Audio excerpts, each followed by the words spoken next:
அனைவருக்கும் வணக்கம். சற்று முன் வெளியான முக்கிய அறிவிப்பு. ஆதார் கார்டு மற்றும் கேஸ் சிலிண்டர் வைத்திருக்கும் அனைவரும் கவனத்தில் கொள்ளக்கூடிய மிக மிக முக்கியமான அறிவிப்புகள் வெளியாகியுள்ளன. வீடியோவை கடைசி வரைக்கும் ஸ்கிப் பண்ணாம பாருங்க. வீடியோக்குள்ள போறதுக்கு முன்னாடி இந்த வீடியோக்கு ஒரு லைக் பட்டனை பிரஸ் பண்ணிக்கோங்க. இது வரைக்கும் இந்த சேனல்ல சப்ஸ்கிரைப் பண்ணாதவங்க சப்ஸ்கிரைப் பண்ணிக்கோங்க. முதலாவது அறிவிப்பு என்னன்னு பாத்தீங்கன்னா, இந்தியாவில் குழந்தைகள் முதல் பெரியவர்கள் வரை ஆதார் கார்டு கட்டாயமாகி விட்டது. இந்த நிலையில் ஆதார் கார்டுகளை வழங்கும் அரசு நிறுவனமான இந்திய தனித்துவ அடையாள ஆணையம் ஒரு முக்கியமான அறிவிப்பை வெளியிட்டுள்ளது. அதாவது ஆதார் கார்டில் உள்ள தனிநபர் விவரங்கள் அனைத்தும் சரியாக இருக்க வேண்டும். அதில் ஏதேனும் திருத்தம் இருந்தாலும் அதை உடனடியாக செய்துவிட வேண்டும். இல்லாவிட்டால் நீங்கள் அதிக கட்டணம் செலுத்த வேண்டியிருக்கும். ஆதார் அமைப்பு வெளியிட்டுள்ள அறிவிப்பின்படி 10 ஆண்டுகள் பழமையான ஆதார் கார்டை உடனடியாக புதுப்பிக்க வேண்டும்.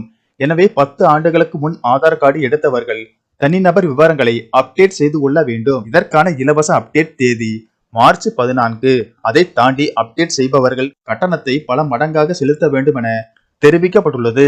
அடுத்த அறிவிப்பு என்னன்னு பாத்தீங்கன்னா, நாடு முழுவதும் அனைத்து குடும்பங்களுக்கும் சமையல் எரிவாயு சிலிண்டர் அத்தியாவசிய ஒன்றாக கருதப்படுகிறது. மத்திய அரசு சார்பாக பிரதமர் திட்டத்தின் கீழ் ஏழை எளிய மக்களுக்கு மானிய விலையில் சமையல் எரிவாயு சிலிண்டர் வழங்கப்பட்டு வருகிறது.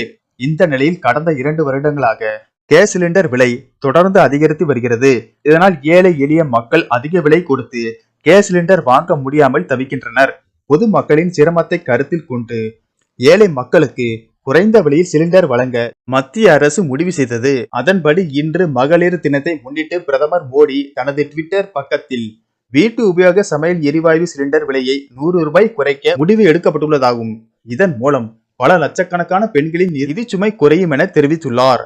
இந்த அறிவிப்பானது குடும்ப தலைவிகளிடையே மகிழ்ச்சியை ஏற்படுத்தி உள்ளது.